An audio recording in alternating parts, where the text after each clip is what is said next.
far. See, a lot of people thinking just a rookie or newbie.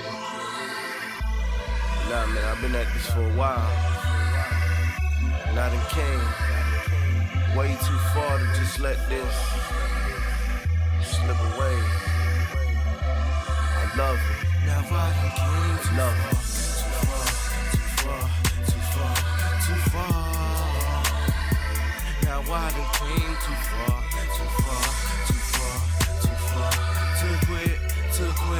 to quit. Now I done came too far.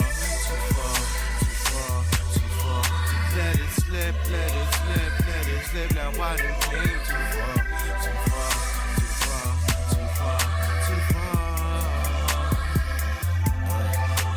Appreciate you doing this with me. You know, I appreciate you getting us and getting me involved with your story and getting everybody Thank you for having me. involved with your story. You know, like I said, we're just gonna go through regular questions and, you know, just feel free to share them however you want to. Absolutely. My name is Aaron Sanchez. I'm 44. What brings me here today? The Muscle and Fitness magazine, Mr. Health and Fitness Contest 2026. I am currently number one, hope to stay that way. What brings me here is my interview, my story, my message of hope to everybody. As a kid, very happy, you know, very gregarious, wanting to play, adventurous. What we do, we scrape our knees, we hurt ourselves, we pick ourselves up, we play sports. We play baseball, we play basketball, we play soccer. Those sports were all great as far as like becoming an adult, working with others. It really does help, believe it or not. The home that I grew up in, full of love, maybe not full of money, right? Full of sports, full of activities. The house that I grew up in was a lot like a lot of other homes in America, good and bad. Had good experiences with my parents, with my brother. In my situation, definitely mom and dad and all the aunts and uncles were partying, right? We were all getting fucked up. You know what I mean? Like, you don't realize it till you start to get in the pubescent age, and then it's not even rite of passage, it's just how you live your life. But my dad, ironically, was a hardcore alcoholic in my early years, I would say, but I would say toned it down. We were about 8 to 9. He didn't stop, all right? Toned it down a little bit, wasn't quite so hardcore. It had ups and downs, you know. It didn't definitely plague our lives like some others, you know. It wasn't quite like that, like how my actual experience was drinking. But how did it affect it? Alcohol affects families in many ways, even if you're not the one drinking. I got a nice job from a family friend riding horses at the time. It paid okay. It paid like $500 a week, right? But however, you would get like $200-300 more plus dollars in tips a day, right? So for a young 19, 20-year-old kid, it was a lot of money, too much money perhaps, right? So I would take that money, buy a bunch of Coke, buy a bunch of meth, and it would be about an 8-ball. 8-ball of Coke, 8-ball of meth per day, right? Maybe not necessarily to myself, but me and my buddies, mainly me, but me and my buddies would go through it every single day. Would I sleep? Probably every 4th day. This was my schedule. I would ride horses and not sleep, right? You do that till you crash. And part of crashing was getting 2 DUIs in 2 weeks. The third one having a large amount of cocaine. The day I got locked up, it was a drawn out process. Let's say I got arrested Cinco de Mayo. Just being an idiot with a large amount of drugs in my backpack. Drinking, smoking, everything. I'm doing wheelies, Cinco de Mayo, I think 2 a.m, on Mill Avenue, and I get pulled over doing 59 miles an hour, right? So when I got locked up that night, didn't care, right? It was probably about a year later, got lawyered up, extended the case as long as possible. The day I got locked up, I didn't expect it, and I had my family there in the courtroom, and yeah, it sucked. It definitely sucked a lot, right? What happened? You saw brother and mom cry, bailiff, take him away, you know, and I'm convincing them at 19, 20, it'll be okay. Is it gonna be okay? Are you sure, right? You're 21, what do? You're terrified, right, every day. What do you do? Well, I was coming off of meth when I got locked up, right, so I was 150 pounds. Probably didn't stand much of a chance at then. I think there was mercy on me the first few days. you get healthy, what do? I did push-ups, 1,000 push-ups a day. Every day, sets of 20. Why? I was terrified. So that's why I did it. Did it make me the biggest person on the yard? Yeah. Was I still terrified? Yes, I was. My prison experience was not like others. I was very blessed. Seems to be a theme in my life, even though when things are going bad. More or less, I'm doing what I'm doing right now, being honest with you. I have a conversation with someone named Iceman, right? When I'm getting locked up, in transferring from yard to yard. I told him I didn't want to be there. I had no desire to stay there. It wasn't my place in life. And I think my honesty probably took him aback. And he said, look, man, you remind me of my son. Tell the next head that Iceman said hi. So I did that.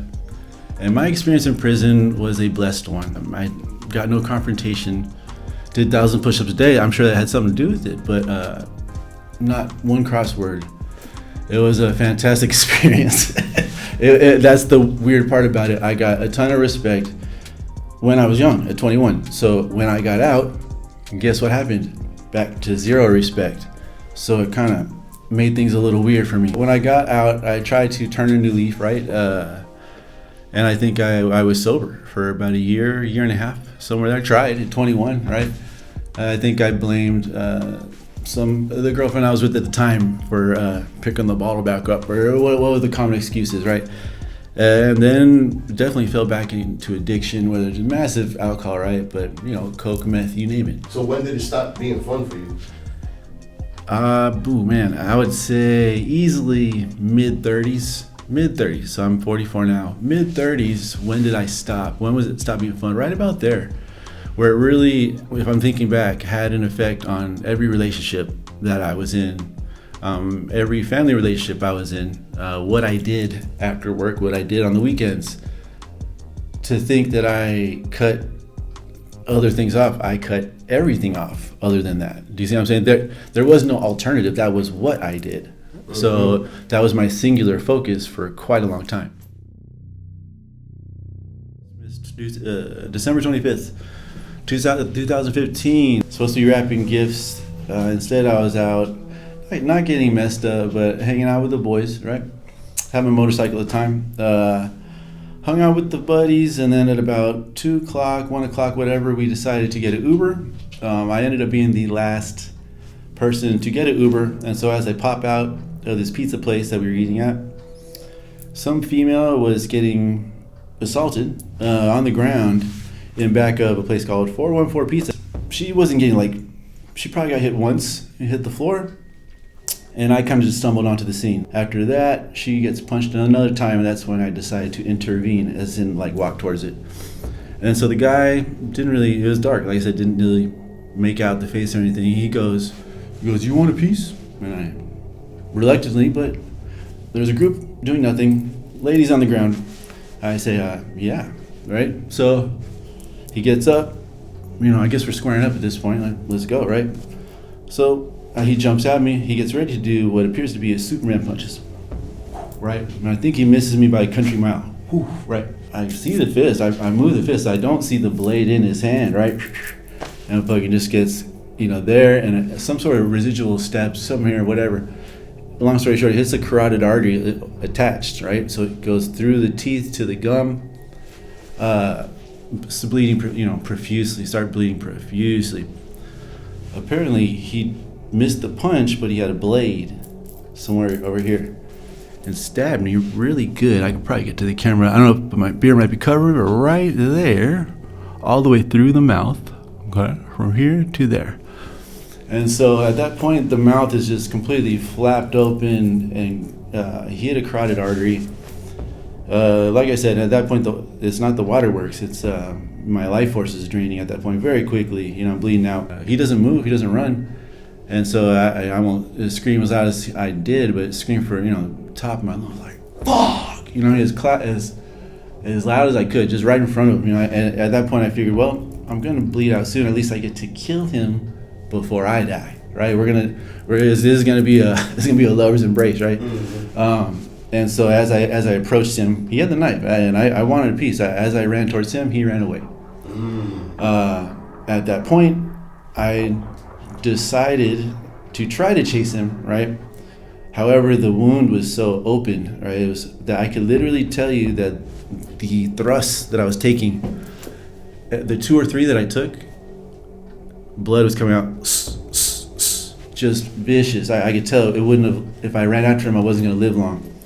So I decided to stop, and the group of people that were watching decided to run away and or go into the neighboring businesses and lock their doors as I'm bleeding to death. They ran, everyone ran, so I scream, like the top of my lungs, just fucking like, fuck, right? But I go up to Middle Avenue, so I'm bleeding, right? So I'm bleeding, and so I'm bleeding out. My shirt's just drenched in blood, so I throw the shirt, bleeding out, and then screaming.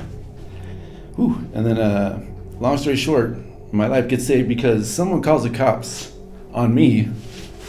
There is a angry black man bleeding, screaming at motorists. So 4 very short bike cops come upon me, bleeding to death.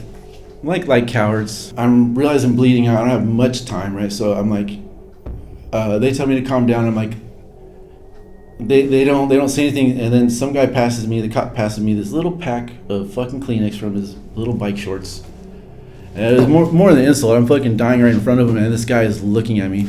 They didn't want to touch me because I was just full of blood. I was just bleeding. So they just watched me. Mm-hmm.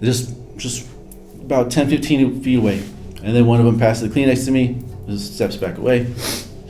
And within half a second, it's obviously drenched in my own blood. I threw it not at him, but threw it, starts spitting blood. And I realize that these guys are going to just keep staring at me until I bleed to death. So I realize that they were body cams. So I stare right into the body cam, not the cop. I stare into the body cam. And I say, can one of you get me some fucking help? At that point, the cop, and I looked at the other one and his cop cam. I say, hey, you want to go over there? He went that way. Four scared cops in a row do nothing. Tell me to calm down. And I said, can you guys get me some fucking help? Right into the cop cam. And that's when he makes a call to his radio to get the ambulance. And that's what saved my life.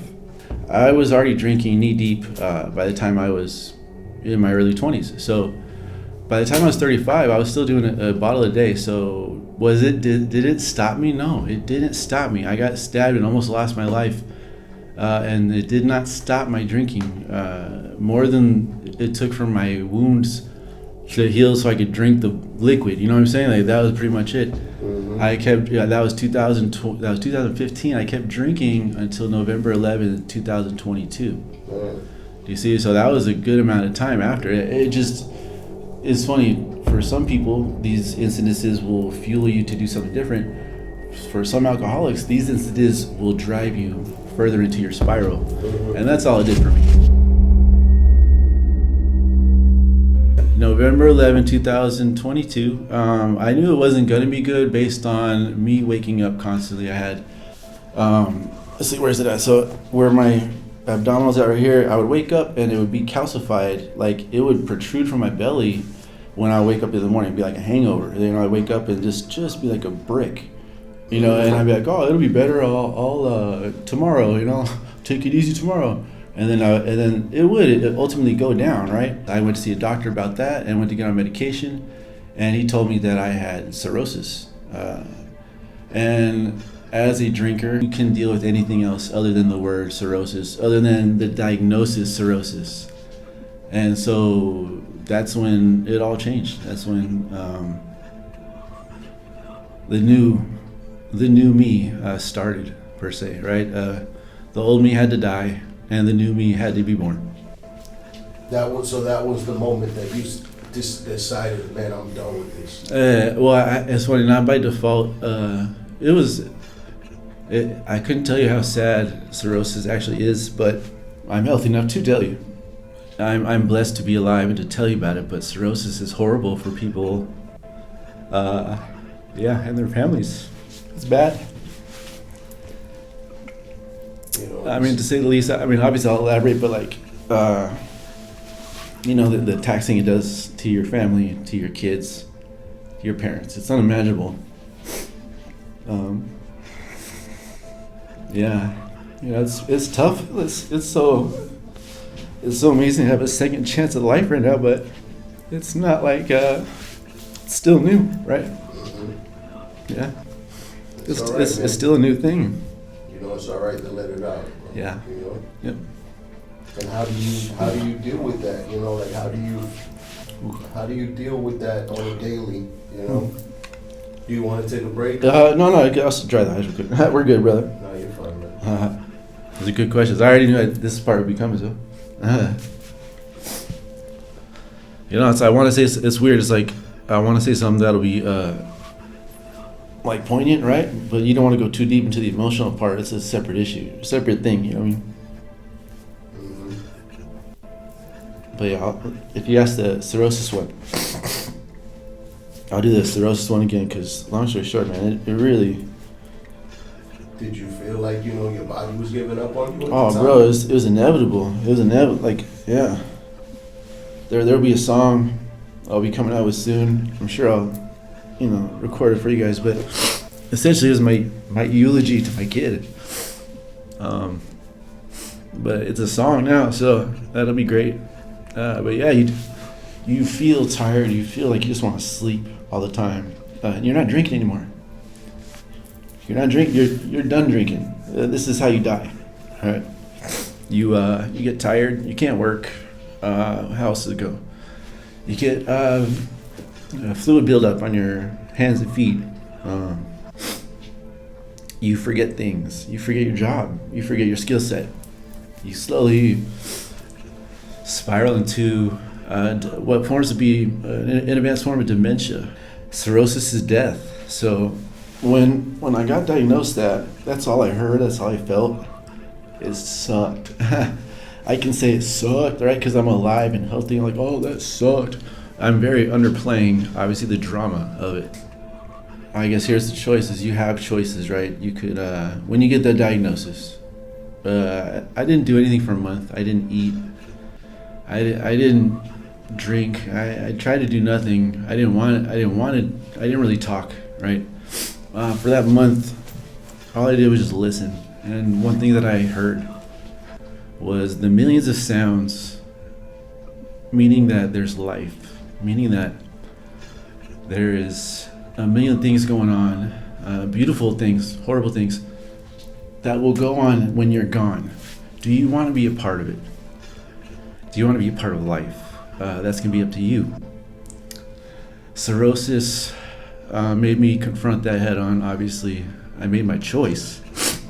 I'm going to be a part of life in a big way. Dr. Bhatia, I'll give him very much credit, was one of the looks he gave me when I got diagnosed. Like I said, was I've always been a bigger person. I think I was teetering on 300 pounds when I got my diagnosis. So big guy, 6'1", 300 pounds. No one wanted to correct me. No one wanted to intervene. He knew I had cirrhosis. I was still drinking. He told me to just tone everything down a month before. A month later, when he told me, I think I just got done at Cold Stone Creamery. All right, you know what I'm saying? Like, so he told me the same day I had cirrhosis, I had type 2 diabetes. And so he's looking at me after I told him I had Cold Stone Creamery. The doctor looked at me, and it was the most like pitying look I've ever dealt with in my life. It wasn't like you look at a toddler. It was the way you look at like a lump of shit, right? And he looked, but with eyes, right? And he looked at me and he said, "One more drop and you're dead."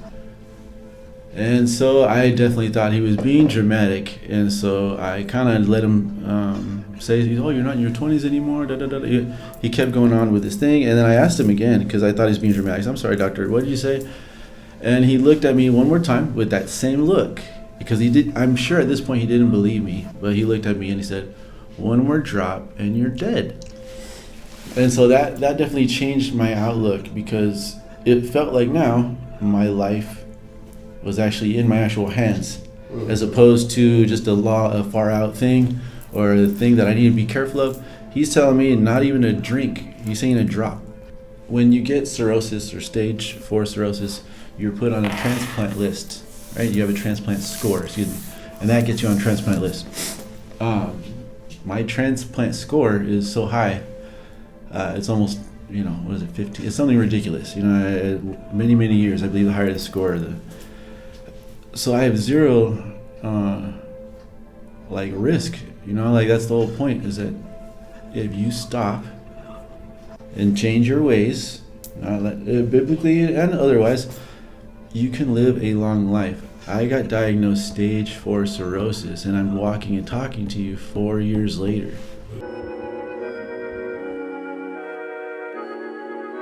My 2 sons, my adult son is fantastic, and he's almost a full-grown man already, so a little to no maintenance at this diagnosis time. But my younger son definitely is the driving force for everything that I do.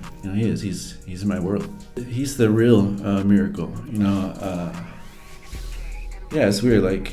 I get all this attention, and I'm so blessed, and I'm absolutely a living miracle. Don't get that crossed, but my son is the real miracle for me. That's the reason I'm here. So beautiful boy, Aiden Sanchez, 6 years old, cute, chubby, just happy, bubbly boy. Can't get enough of him. He has a joke for everything, and just loves to be around dad. Great kid, but he's definitely the driving force. He also has PVNH, which is kind of mirrors, I think, autism and cerebral palsy to a degree, in forms, and he's doing fantastic. He's had multiple therapies, occupational, feeding, speech, behavioral, I believe, and with all that stuff, he's doing fantastic. It's a newly diagnosed, incurable disease that was started, I think 2010 is when it started being diagnosed. It's funny, not necessarily that he's special needs, because he is special needs, but it's so quickly for me you overlook that. It's his heart. It stands out more than anything. So ironically, I'm sure I speak for most special needs kids though, or for most special needs parents, but after a while the special needs is you're dependent on them. That's my special need, is him. It's weird. So kind of what made me start was just when I was sick, right? So for a month I didn't work either. So I just figured I was just gonna waste away. I just figured I'd diagnosis time, because when you get cirrhosis, it doesn't take long. Okay, and then when I found out I had stage 4, I wasn't supposed to take long at all. Was that the moment that you realized you had to change for him? Yeah, well, it's funny. There was a specific moment I could tell you, and it was close to my diagnosis time. I think it was his 3rd birthday, and we were trying to get his birthday party together or whatever, and it just really felt like too much, because he has sensory issues, and there's yelling and screaming and kids, and meanwhile I'm trying to get this party together, this kids party, and I'm drunk. I think I even started crying, literally in the party, all drunk. I see my aunts and uncles. I'm trying to pretend like they don't see it, right? But it felt like life was a little bit too much at that point. There was a realization that maybe my kid, this is an alcoholic Sam, my kid was going to be the force driving me into the dirt, right? Not the alcohol, but at the time it was my kid that I was convinced, what ends up being the case is my kid's the one that propelled me to these new goals and these new heights. Because of him, I believe anything's possible. Between prison, getting stabbed, cirrhosis, and finding out my son had special needs, by far the hardest one was finding out my son had the PVNH, by far. I'm just so proud of him and so blessed to have him where he's at right now. Just this is unbelievable. It's the person he is. Is he just the most beautiful kid that I've ever laid eyes on? Now, of course he is. I can't think of anyone else I'd rather hang out with. I'll tell you for everyone, right? Fitness is good because it's close. You can get fit anywhere, and the byproduct of getting fit is health. So for me, I was like, if I have a shot, I didn't know if I did, but if I had a shot, I'm going to start the right direction. So I just started with resistance bands at home. And I've been a weightlifter, most of my life, so I knew the motions, so I did it very light. And after that, I decided to go to the gym maybe a month after that. I guess drinking, a lot of drugs, but in this situation probably I added the chorizo, and literally was just eating, drinking freely. I guess the time where I decided to lose weight, it's funny, it coincided with obviously getting sober, but I had a pair of fat shorts.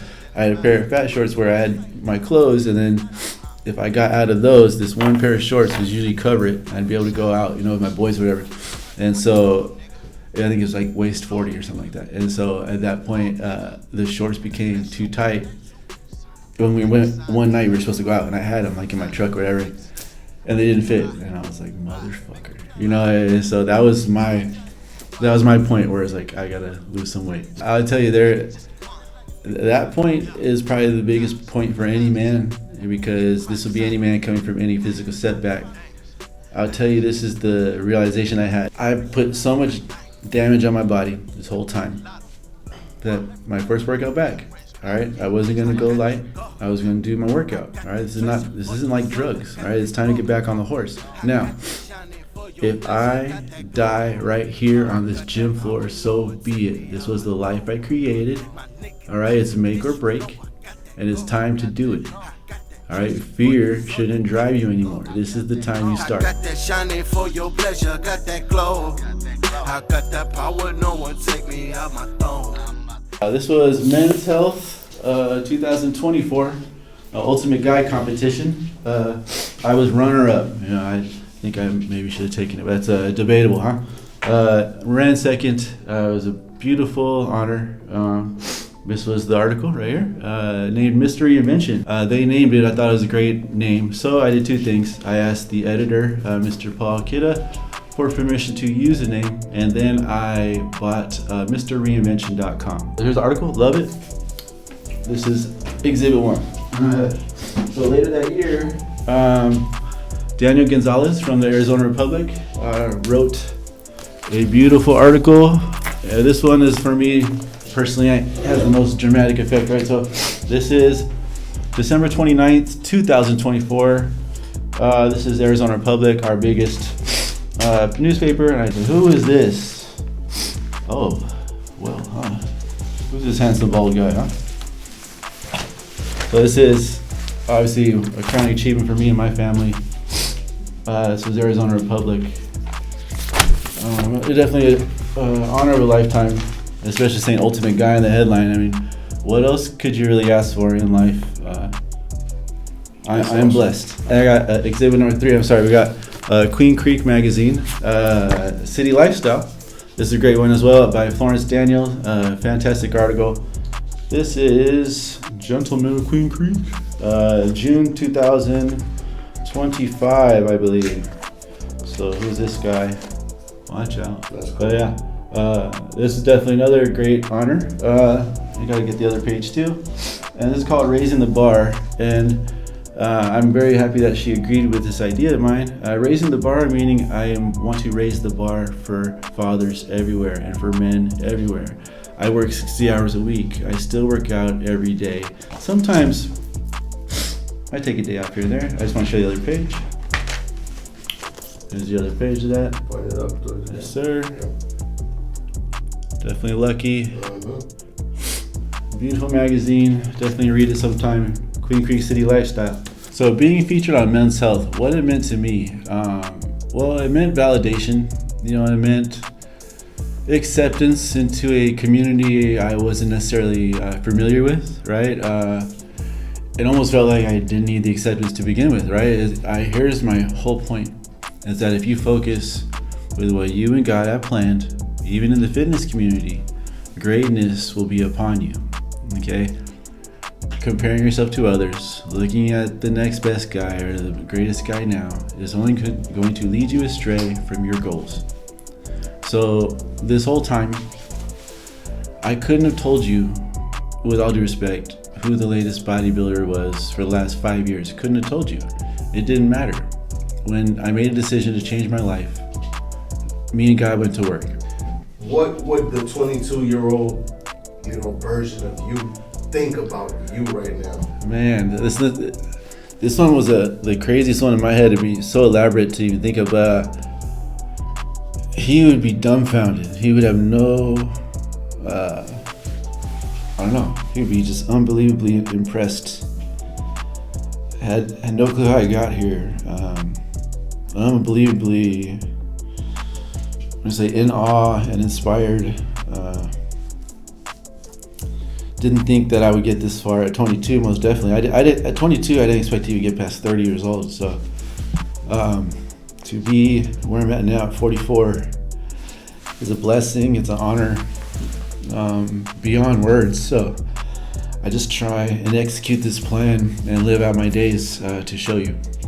20 years is a long time, right? 20 years is a long time to be a certain type of person, right? I obviously know that I've really haven't done anyone wrong, quote unquote, or I haven't hurt anyone badly. It doesn't change what I was for 20 years. So, do I forgive myself? I am making a ton of headway. Do I forgive myself? Not yet. Am I okay with that? Oh yes.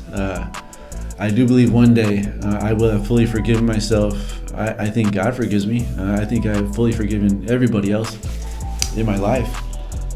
Do I forgive myself, if I'm being honest with you? Not yet. What do you want people struggling right now to understand about you, your struggle, your story? Well, I think people that are struggling with addiction have to understand that I understand that you guys are dreamers too, right? You just have to change your dream, right? The dream that is brought on by drugs is slow death. It'll be a dream, but you're gonna not wake up. The dream of living a life full of love, activity, anger, frustration, all the emotions is worth the effort to clean up whatever you're doing, whether it's alcohol, drugs, anything you can think of that is prohibiting you from your destiny. I fully suggest you stop, reassess, and make this the first day that you chase your dreams.